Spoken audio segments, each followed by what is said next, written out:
yeah.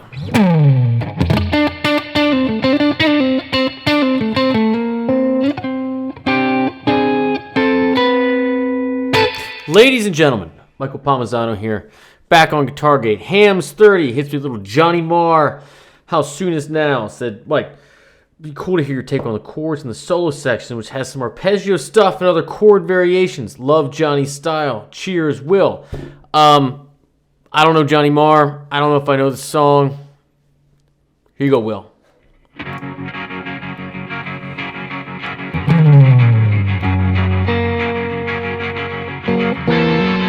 Oh, yeah, I know this song. Okay. I know this song.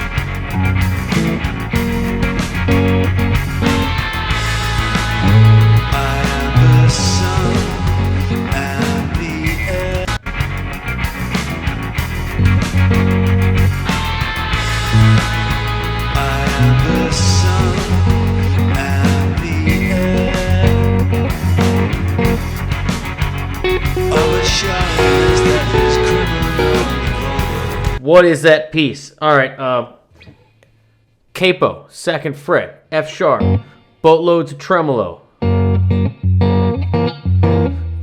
Fleshing out that flat 7 there, right? So you got, and then it goes flat 3 to 4, and then back in there. So you got F sharp, A, B, what it sounds like. But that high part, shit. Of a shot.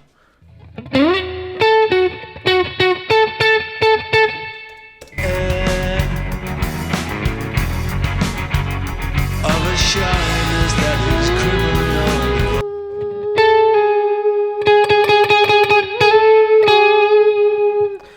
All right, what you're seeing me endeavor to do here is called audiation.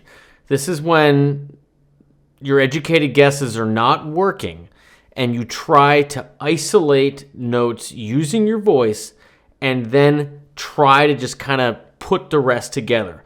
So I'm hearing a slide, 2 notes, chromatic. So up 1 half step and then down a half step, right? And I'm hearing this, right? This A to G sharp. Is kind of what I'm hearing so far. So now we're just going to try to find the second note.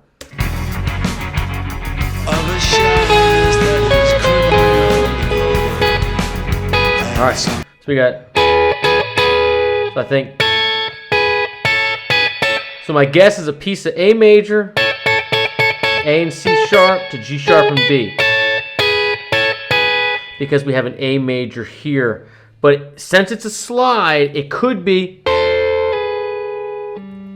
A minor down to G sharp minor like that. Just because it doesn't move because it's a slide. That's probably what it is.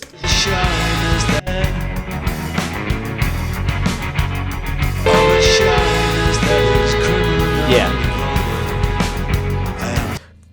What an incredible part, by the way. So this, what is this? We're over F sharp, okay? We're over F sharp 7, okay? Dominant 7. So we have G sharp, so that's the 2, okay? And then we have B, which is the 4 of F sharp, okay? So you get this kind of chord, especially with that. My gut feeling, this is something they kind of came up with one day by accident, and someone in the studio was like, keep it. Here we go.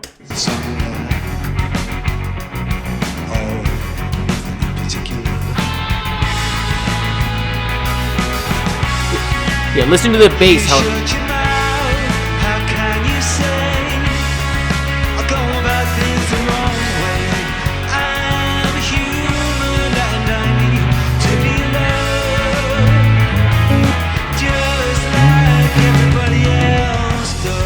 What a great song.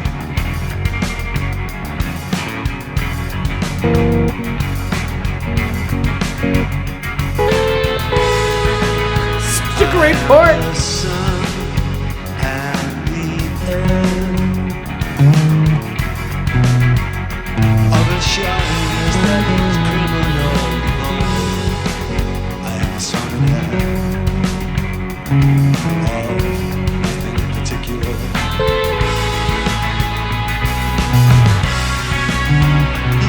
shut your mouth. How can you say I go about things the wrong way? Cool thing. I think we got a C sharp minor in there. Okay, here we go. I am human and I need So that little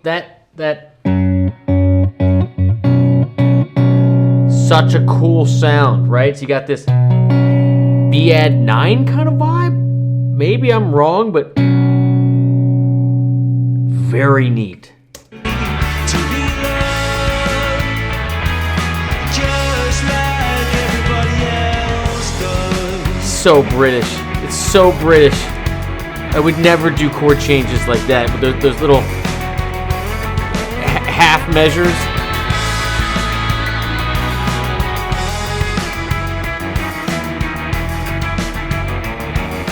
Those little octaves that...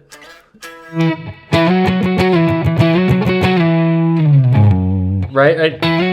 Something in there like that.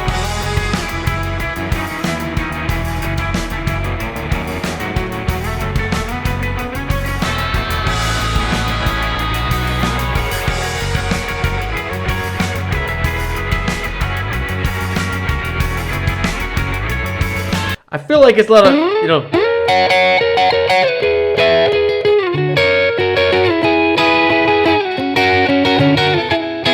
like a lot of F sharp to E, just triad movement. Again, I don't know this song. This is ice cold, my friends. I'm just trying to pick out something to show you. If you were to go to learn this, you'd have to learn it.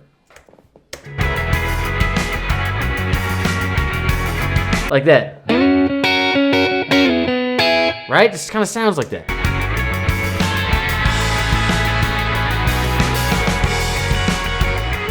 Right, see?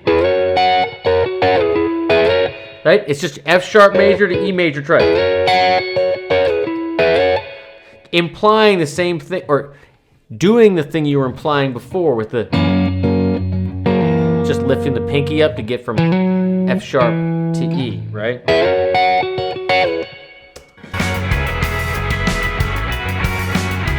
Right. Yeah. Little pinky thing in there that I missed.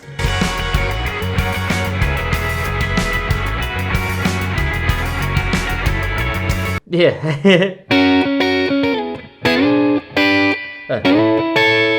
Yeah, doing the G or the A and B up here like this. Hi-hats. I hear you back there. Just crushing it. There's a club if you'd like to go. You could meet somebody who really loves you. So you go and you stand on your own, and you leave on your own, and you go home and you cry and you want to die. Little with the capo. Oh, it's gonna be a mess when it comes back.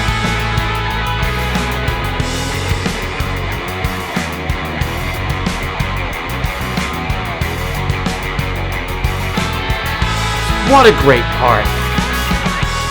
All right. Again, what's happening here is just F sharp to E. But he's got the capo and he's doing it with the tuning. Now, when you have a capo and you change the tuning like that, usually it's going to get messed up when you go to jump back over to the other strings. And so he's jumping into this lead and it sounds all right. I'm kind of shocked though. Not a floating bridge.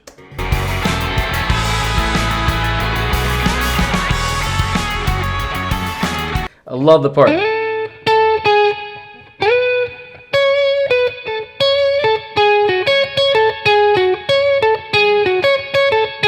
Right?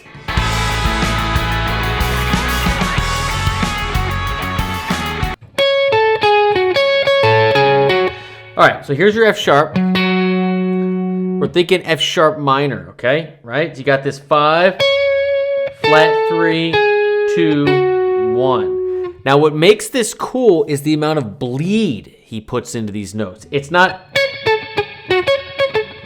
right? Like that 9, that such a great interval to let bleed through a nice amplifier. Oh, I pushed it out of tune. You get what you get. But you get what I'm saying.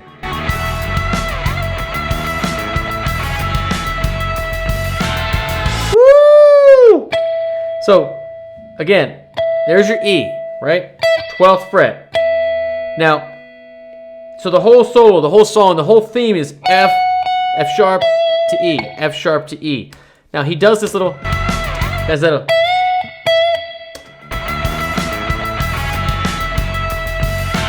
I love that.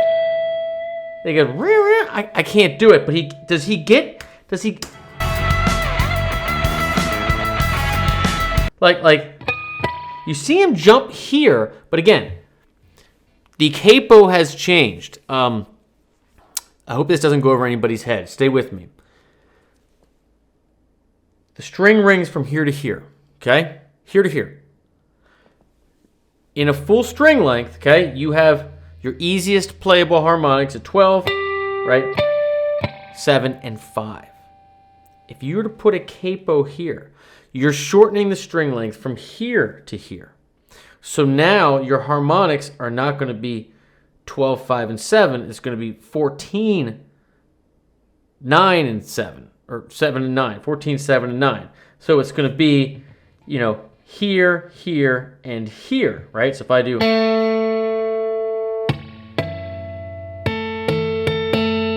right?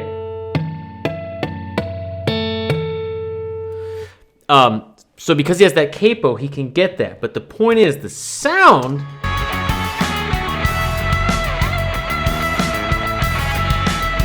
right there is still an E.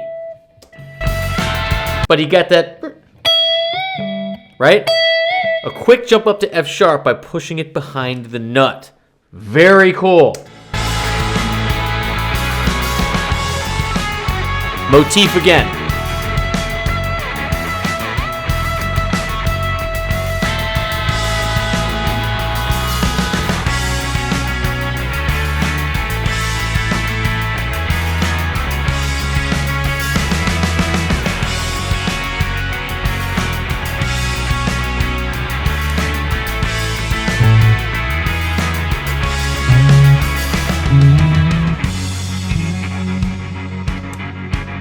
So British.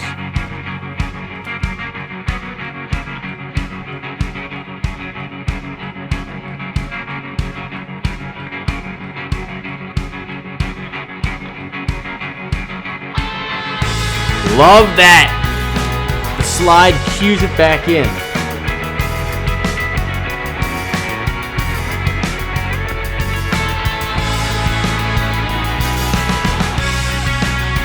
You shut your mouth.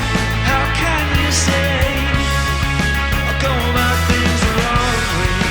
I am human and Love that chord. to be loved, just like everybody else does. All right, who sent me this?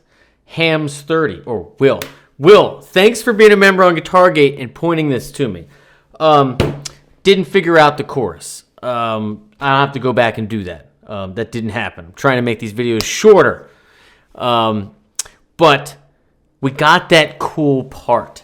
This, again, sometimes when you're in the studio or you're just hanging out with your buddies, you come up with something randomly, and like if it sounds good, it is good. This, the fact that that rests over an F sharp and you have this little, is so cool. So cool. I hope each of you take the time to go and mess with that voicing and try to come up with something your own, because that is like, it's such an iconic piece. There's a reason they keep going back to it. I could see them in the studio be like, again, I need that part 14 times. Like, again and again and again. It's so British. I kind of love it. But for all of you rhythm guitar players out there, clearly, dude knows his triads and is going back and forth between roots on the 4th string, right? Like E, right? F sharp to E like this. And then this little part. So this D shape like this, and then this E shape like this. Again, whether it's F sharp to A, to all of those. So it's just root based, right? And then this is a 2nd inversion, so 5th in the bass, right? And then you have, obviously, your capo here. But throughout the solo, you have this little motif, right? This, just letting it bleed. Back up to the E, pushes it to the F sharp, E again, rings out a little, right? And then back to the motif. It's just hooky. It's hooky in such a British way. Johnny Marr. There you go. Didn't know your name. Obviously knew the song. That's it, my friends. If you dig the vibe here, I hope you hit subscribe. I know these are imperfect, but these are live. These are ice cold, unedited, unfixed. So if you like watching something a little different, please hit the button, ring the bell, and drop me a little line in the comments that you know what you think, what I missed, where we should go from here. And for all you out there that want to be like Will, Hams 30, and you get to pick what comes next on GuitarGate or on YouTube, it's a thank you for being a member on GuitarGate. It's the first link in the description. You get all my lessons, all my courses, and if you're one of my students, I made this page for you. I'd love to know where you think we should go next in our journey to find the new stuff, to stay inspired, to stay motivated, keep this thing in our hands, and just try to get a little bit better each day. That's it. It's my little pitch. I love you all so much. Cheers, my friends.